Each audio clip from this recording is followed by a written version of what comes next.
जीवन, विश्वास। एक परिवार जो मसीह के लिए जीवन की सीमा तक दौड़ा। अपना विश्वास बदलो या अपना घर खो दो। उन्होंने यीशु को चुना और सब कुछ खो दिया। यहाँ छत्तीसगढ़ के एक निर्दोष परिवार की भयावह कहानी है, जो अपनी जान बचाने के लिए भागने को मजबूर है, सिर्फ इसलिए कि वे ईसा मसीह में विश्वास करते थे। भारत के छत्तीसगढ़ के सुकमा जिले में मुकरम नामक एक शांत गांव में एक छोटा ईसाई परिवार रहता था। देवा, उसकी पत्नी गंगी और उनके 2 छोटे बच्चे। उन्होंने मिट्टी की जुताई की, 6 गायों को पाला और 4 हेक्टेयर भूमि पर अपनी फसल उगाई। उनका जीवन सरल, शांतिपूर्ण और आस्था पर आधारित था। लेकिन शांति कुछ ही समय में आतंक में बदल सकती है। 28 सितंबर को सुबह सुबह लगभग 70 ग्रामीणों ने उनके घर पर धावा बोल दिया, चिल्लाते हुए, मारते हुए, नष्ट करते हुए। वे पैसे के लिए नहीं, जमीन के लिए नहीं, बल्कि आस्था के लिए आए थे। देवा का 10 साल का बेटा सिंखे डर के मारे अपनी मां से लिपट गया। उसकी छोटी बहन चीख रही थी, क्योंकि भीड़ ने जो कुछ भी देखा उसे तहस नहस कर दिया।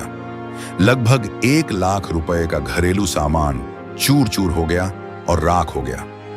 उन्होंने उसकी पत्नी गंगी को उनके बच्चों की आंखों के सामने पीटा, और जब भीड़ ने कहा, अपना धर्म छोड़ दो या यह गांव छोड़ दो, तो देवा और उसका परिवार अपने पहने हुए कपड़ों के अलावा कुछ भी नहीं लेकर भाग गए। जब वे आखिरकार पास के एक गांव में सुरक्षित पहुंचे, तो देवा ने धीरे से कहा, हमने सब कुछ खो दिया, हमारा घर, हमारी फसलें, हमारा सामान, लेकिन वे मेरा धर्म चाहते थे।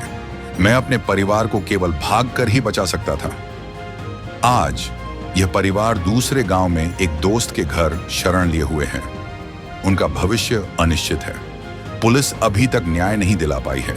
चर्च के नेताओं और प्रोग्रेसिव क्रिश्चियन अलायंस ने इस हमले की निंदा की है, लेकिन पूरे भारत में ऐसी कई पुकारें अनसुनी रह गई हैं।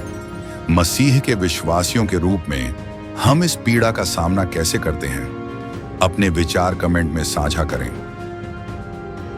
प्रभु यीशु इस परिवार को अपने पंखों तले आश्रय दें, उनके घावों को भर दें, उनकी शांति बहाल करें और उनके विश्वास को उन लपटों से भी ज्यादा चमकने दें जिन्होंने उनके घर को नष्ट कर दिया।